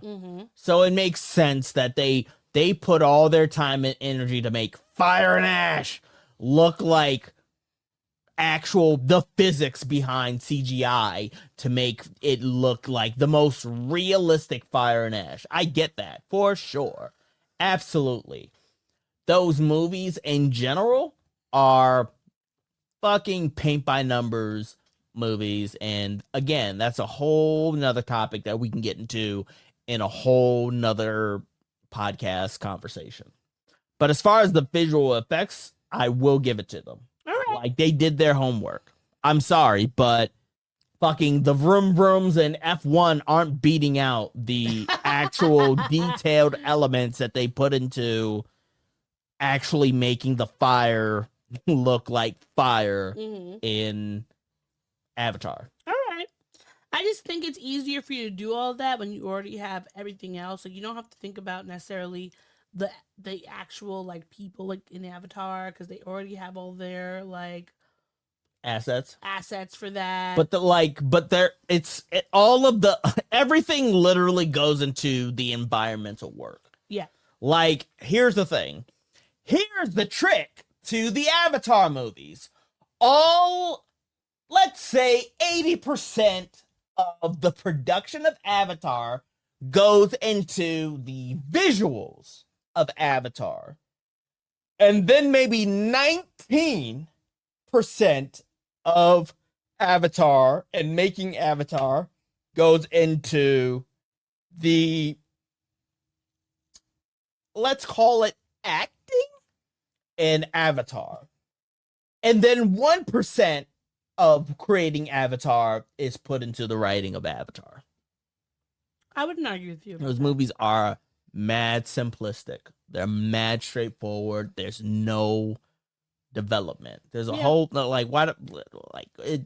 it's again, that's a whole conversation we can have in another date, but it's made to be an event movie. So of course they're going to put all their time and energy into the visual effects to make it worth the $30 that you have to spend to sit in a theater for 3 hours to be like, oh, look, they made the water look like water. Like, that's Avatar. That is literally Avatar. Yeah. Yeah. I don't know if I still feel like it's kind of like, are we awarding you for doing what in this space is the bare minimum because you don't have anything else to do? You're just doing that. But hey, good for you. I'm saying it is impressive. My problem isn't the visuals. Avatar is the best screensaver you will ever see. The Avatar movies are the most amazing and immersive pictures that you will ever see. The story is run of the mill. The characters, I couldn't name 3 of them. Yeah. The world building is literally copy and paste. And that's it. That's it. That's all you get from them. Yeah. Production design went to Frankenstein. Film editing went to one battle after another, which was terrible, like I said. Makeup and hairstyling, Frankenstein. And like I said, I thought that costuming should have gone to Black Panther, not Black Panther, Sinners. But I think that makeup and hairstyling totally understood it going to Frankenstein because Sure. of just even though I haven't seen the movie, all of the clips and everything I've seen from it, very detailed. I can They see put the in a lot of effort. work. I Yeah. can see the effort. So I think that was fine. And then costume design, Frankenstein. That I don't know. Like it was a bunch of tattered, whatever 16th century clothing. I don't know if that really consists of like But it was the way that they tattered the clothing. where the holes were It was placed. so detailed. The holes in the clothing were so detailed that it had to win an award. Well, what would you say were? Do you have like what were your favorite moments from the Oscars or the Academy Awards? I think Conan did a pretty good job hosting the Academy Awards. I think his entrance, because his entrance was like I liked his movie with- montage that he did. of like it started off with weapons. And then he's basically running through each of the movies, kind of that are nominated. Smart, by the way. Smart to start that way. Yeah, it was fun. Although I will say, they should have adhered to having the kids running with their arms behind them. That annoyed me. Well, here's the thing. In the actual movie of Weapons, I know that when they're chasing the villain's character at the end, I know they're not running like that. Yeah. But I do think that if you're doing an homage to Weapons, it would have been funnier if you had them running that way. Yeah, I just think that was such a like do the Naruto run. That was such a key part of like the movie and the marketing. Yeah, I feel like that would have been better. It would have been funnier. I think it would have been funnier if they're chasing you while they're also doing that weird run. It would have been funnier. Yeah. So I think that was a good opening. I thought the ending was good because the ending had a call back to one battle after another. Sure. The in between bits. There were some hit and misses. Obviously with any award show, they have to give the presenters banter to do before they actually do the presentation of who the nominees are in opening the awards. I'm gonna be honest with you. Let's cut that out. I think that I'm done with award show banter. I'm done with award show presenter banter. Cut some of the banter so that the people who win the awards can actually say their speeches without the music pushing them off. Sure, that too. Because that happened a few times last night, and those are parts of that I didn't like. So I think that we could do that because it's not like really necessary. Like a little bit of banter. The RDJ and Chris Evans segments were cringeworthy. Yeah, we didn't need it. It was cringeworthy. 5-10 minutes. Kumail Nanjiani started out strong, and as a comedian, he should start out strong, but then he trailed off and he ended the bit past the point. Schindler's posted. Yeah. One battle, and that's it. That's where it should have ended. Yeah. And then he had one extra one. I was like, nah. Yeah. You went past the joke. You went past the bit. I liked some of when they had some of the presenters come out where it's kind of like there were several movies where they have an anniversary coming up. So with Moulin Rouge, which is one of my favorite movies, I think they're on their 25th anniversary this year. And so Nicole Kidman and Ewan McGregor, stars of the movie, came in to present one of the awards. And, they did like a little banter. They sang a little bit of their song. So I liked that. The bridesmaid cast, they came, except they were missing one woman. They spoke and, announced the winners for their category. Mm-hmm. That was like that. And that one was, I feel like, it wasn't bad. I think that it was cute to see everybody back together again. They had this little bit on it. Like, that was cool.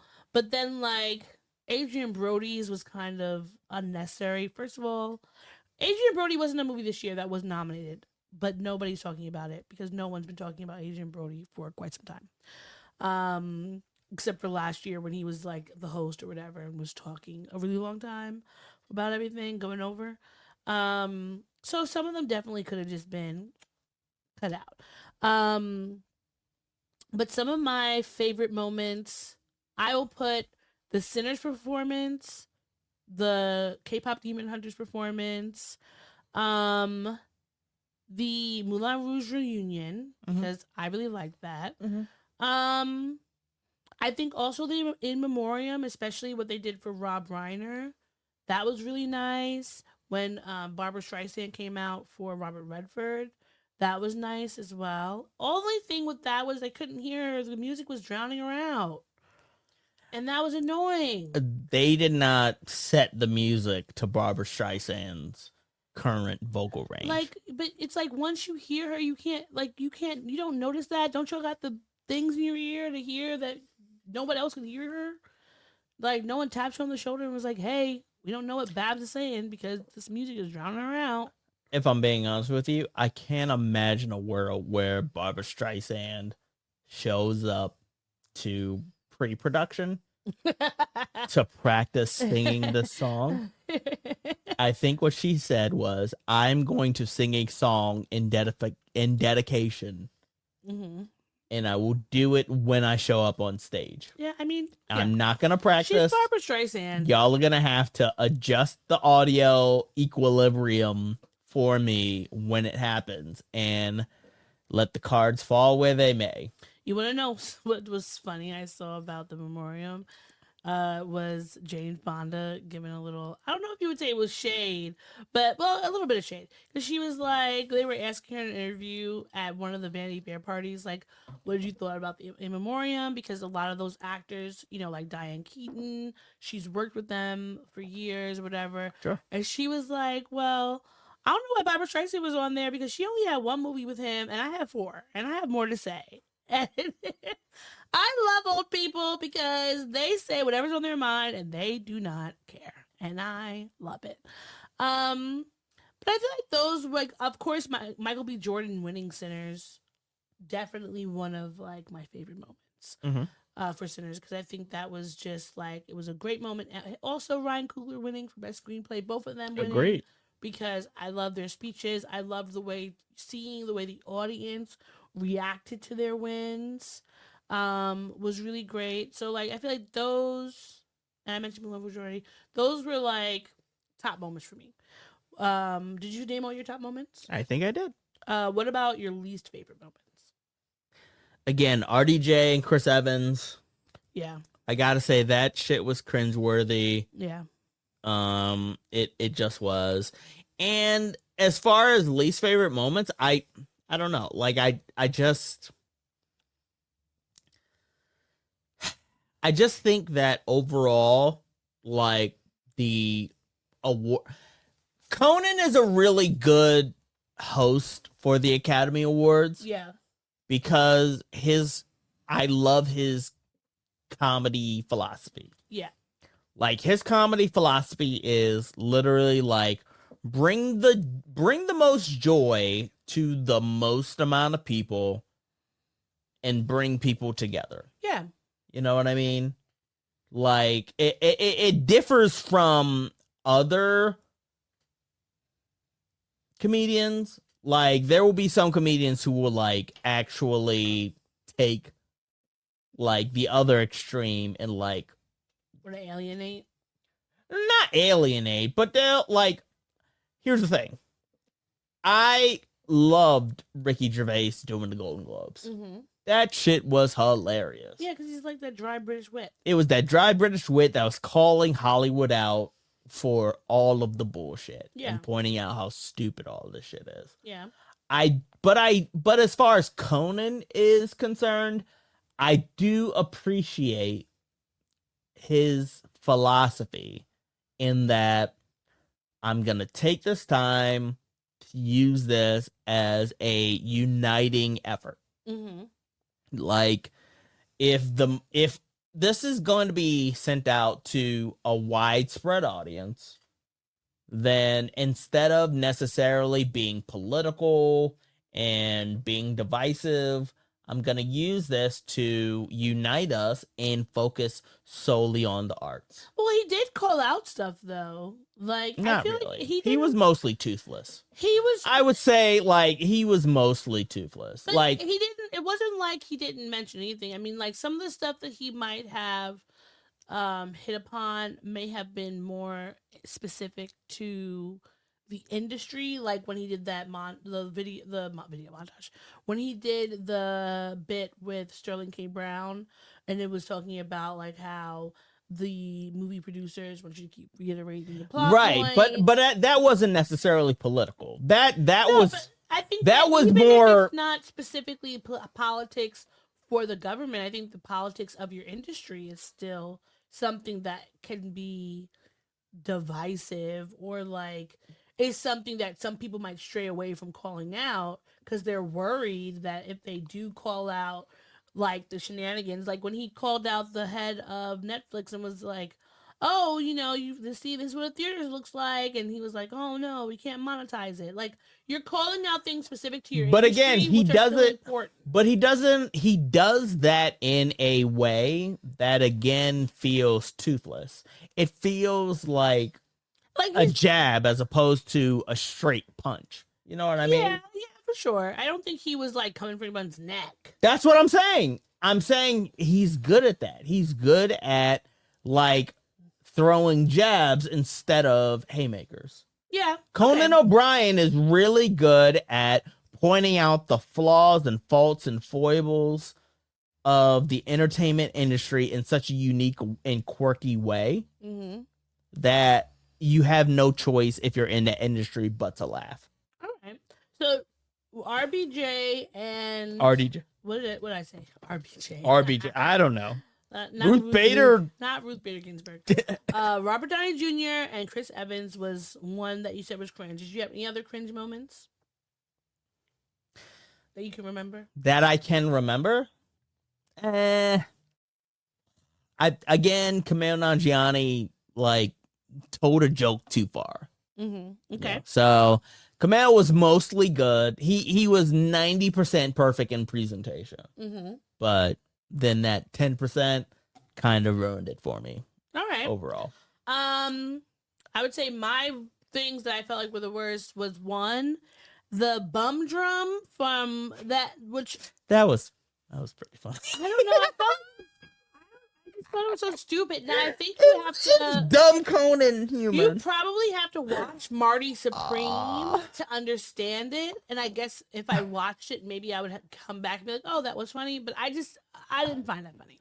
I don't even think it might be specific to Marty Supreme, but I don't know. It seems right up the alley of Conan O'Brien. And I grew up watching, Late Night with Conan O'Brien. Yeah, same. So it just seemed like a sight gag that Conan would do. The other one was when they were cutting off people's speeches. Especially like the first one they tried to cut off both wins for the K-pop Demon Hunters, and I didn't like that. And I just feel like you had fucking Conan doing a bit with Josh Groban. We could have taken that out so that they could just let people say, thank you for, I'm winning this award. There's a bunch of people on stage. Like, let people have their moment. I just feel like it's such a rude thing that these people have worked so hard to get to this place. Let them have their thing, especially when you're going to make a joke about Adrian Brody going so long last year as a presenter. But then the people who are actually winning for their hard work, you're putting up this music and pushing them off the stage. I didn't like that. I felt like that was just very frustrating. If I ever won an award, whether it be an Academy Award or any kind of award, I'm not allowing the music. No, I'm going to stand right there. I'm going to stand right there. And I'm going to say it. I'm going to shove my microphone into my face, put my hands over the mic, and then speak even louder into it. Yes. And quite frankly, if the music gets louder, I'll just carry a microphone like a megaphone Why not? with me onto the stage. You're gonna hear what I have to say. Yeah. This is my time. And my last worst thing was one battle after another winning Best Picture. Of course. But Because you wanted Sinners to win. Yeah, and because they also deserved to win. Not even a want, it was a deserve. It was, I'm not sure where you got it from, but you're the one who told me that Sinners should have won because one battle after another is this generation's crash. Yes, because we were talking about it in my Discord as the thing, and when they said that, I was like, "Oh shit!" And then when I watched it, I was like, "Yeah, I can see it. It is this generation's I can crash. see that." I guarantee you, as far as a Paul Thomas Anderson movie, this isn't even his top 5. I mean, also, I would say when I look at Paul Thomas Anderson movies, It's not Boogie Nights and it's not There Will Be Blood. So I love Boogie Nights. Mm-hmm. I will say a lot of things he's done, I don't love them. I hated Inherent Vice. That movie was terrible. Did you like Licorice Pizza? I never even watched Licorice What about Pizza. Phantom Thread? I don't know what that one's about at all. What is Phantom Thread? Is that the one with Daniel Day-Lewis? Yes. No, I didn't watch that one. Okay, what about The Master? I love The Master. What's The Master about? That was Paul. Who is in that? Paul, the guy who died.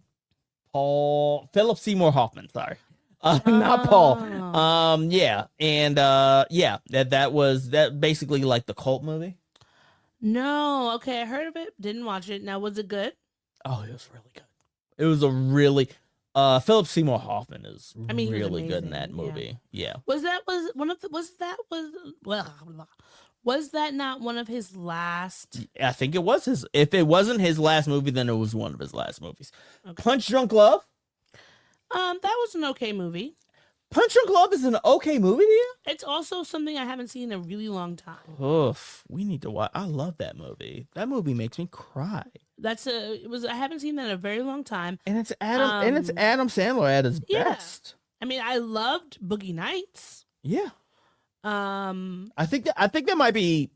I would say it's up there as far as like between There Will Be Blood and Boogie Nights, as far as like his movies, as far as his best movies. Mm-hmm.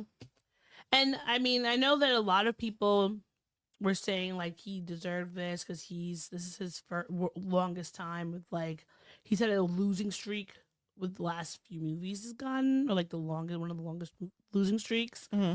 I don't think you should give someone an award just because they've lost a bunch. Unfortunately, that's what they do. It's his so this is his first Oscar win in 28 years. He was nominated in 1998 for Boogie Nights. Mm-hmm. Did not get it. Yeah. He's collected 14 nominations over the years, and he got 3 wins for directing, adapted screenplay, and Best Picture. Mm-hmm. But I kind of feel like the award shows do this thing where someone will not have won legitimately for a movie mm-hmm. or whatever, a TV show, whatever that they did previously. And so they'll finally decide, okay, let's give them one. Yeah, they do. And that's what I feel like this was. Yeah, the Oscars are notorious for make good awards. Like, they didn't give Denzel Washington the award for Malcolm X, so they gave it to him for Training Day. Yeah. They didn't give Al Pacino the award for Godfather, so they gave it to him for, what was it, Scent of a Woman or something like that? Oh, yeah.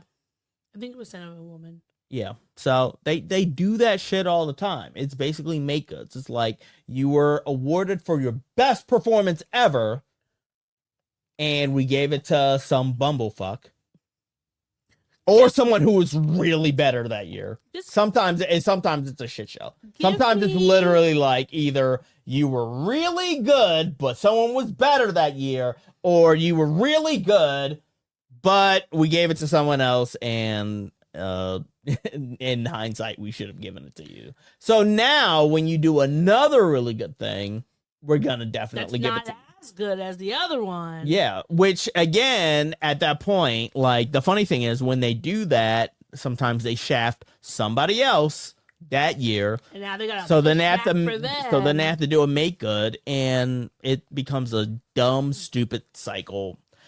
Ultimately, I guess what I'm saying is the Oscars are shit. The Oscars don't matter. The Oscars get it wrong all the fucking time. Fucking Crash won the best picture. Like, no, seriously. I'm going to in the last 5 minutes before we have to wrap all this up, I'm just gonna list to you the last 5 years of the best picture winners and ask you if you've seen them. Okay. Is that okay? Sure. All right. Give me a second. Look it up, the best picture nominations for the past decade. See what comes up. I'm sure that I probably have seen I want to know if they have staying power. I'm gonna guess that I've seen half. I just want to know before you rattle them off. Okay, all right. I just want to see if they have, and we're just gonna do 5 years. Okay. Because we only have 5 minutes. We have less than 5 minutes. Okay. Obviously, you have seen one better after another, right? Yes. Okay. First, what do you think won last year?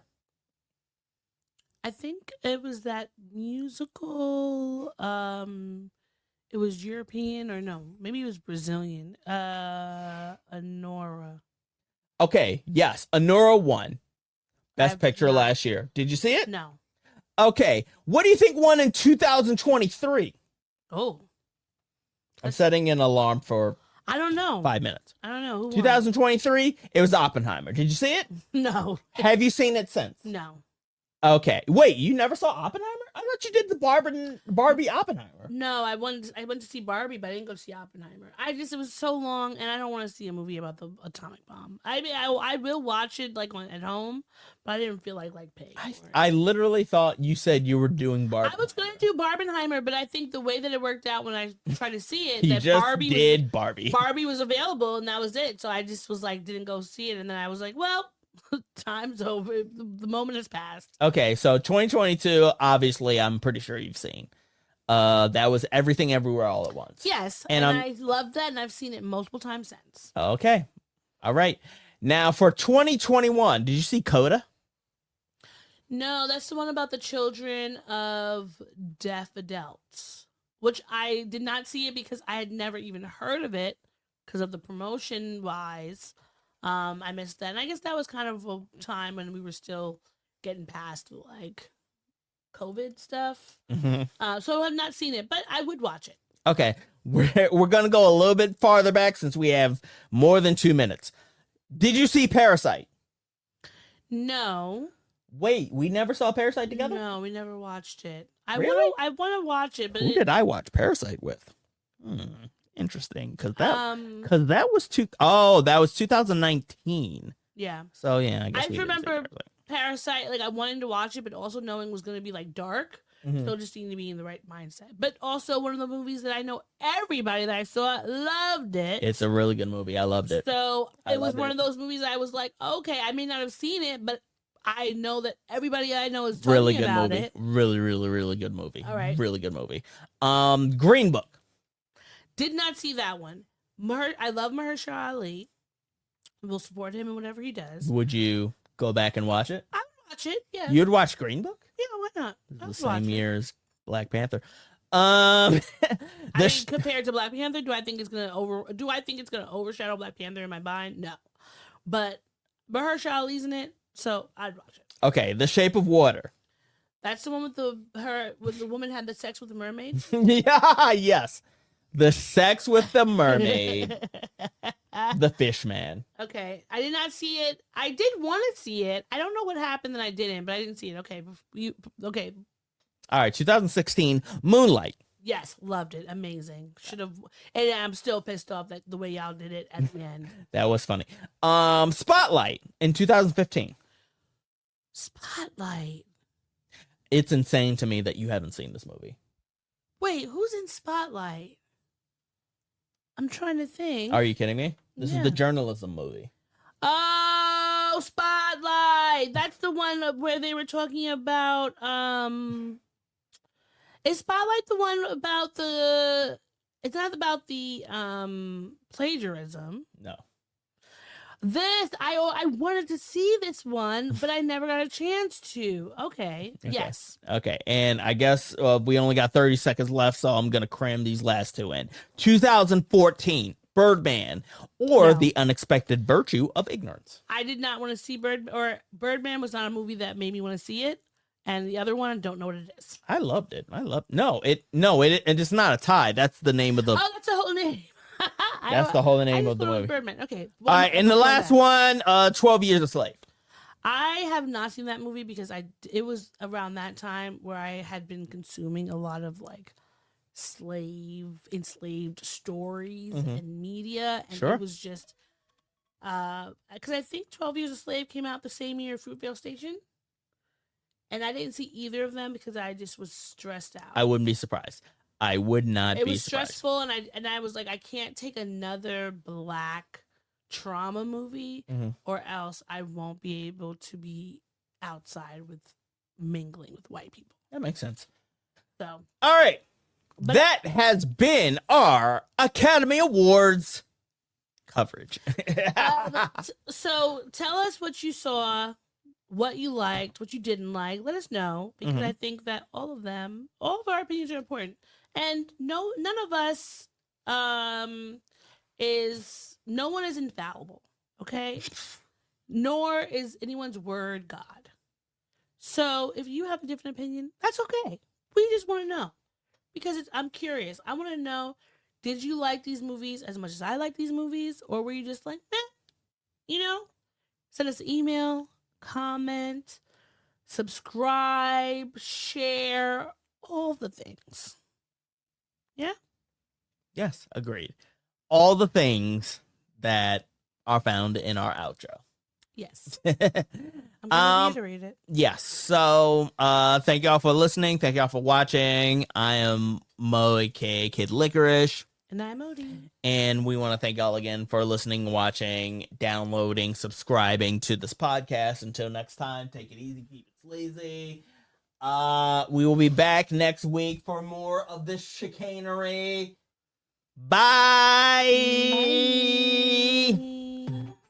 Thanks for listening to the show. If you'd like to contact the podcast, you can reach us via email at blackandsnerdypodcast@gmail.com. You can also find us on Instagram and TikTok at Black and Snerdy Podcast, as well as on Twitter at Black and Snerdy. You can find me, Maurice, on all social media under the handle Licorish is Legit. That's LICORISH is legit. And you can find me on Instagram. It's That's OD, THATSOD.E. And on Twitter, THATSOD_E. And don't forget to like, rate, and subscribe to us. Tune in next time to the Black and Snerdy Podcast, where nerds of a feather flock together. Remember? Bye. Boy. Not yet. No, this is keeping it. We're keeping this in. Don't forget to take your meds and your subs and drink water. Bye. Bye. I actually want to keep that.